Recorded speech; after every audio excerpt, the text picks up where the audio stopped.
Hi అండి. మా అత్తయ్య ఏం చేస్తున్నారు తెలుసా? అదంతా విత్తనాల బస్తా అండి. దానికి పసుపు రాసి పొట్టు పెడుతున్నారు. మేము పొలానికి వచ్చాం. పొలం మొత్తం జారు బురద చాలా ఎక్కువగా ఉందండి. చాలా ఇబ్బందిగా ఎలాగోలాగా వచ్చేసాము.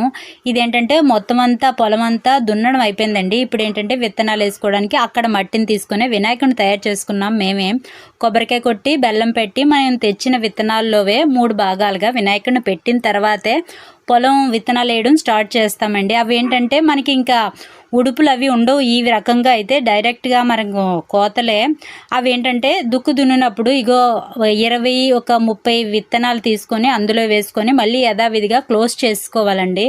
అగో మా పొలం అంతా చూపిస్తున్నాను కదా, అవంతా చాలా ఎక్కువగా టైం పట్టింది. మా వారు అదిగో వాటిని కవర్ చేస్తున్నారు. కర్రతో కానీ కమ్మతో కానీ క్లోజ్ చేసేయాలి. మా వాడు ఏంటంటే మట్టి చాలా మెత్తగా ఉందని చిన్న చిన్న బొమ్మలు తయారు చేసుకుంటున్నారు. చూసారు కదండి మా పొలం విత్తనాలు వేయడం. నచ్చిందా?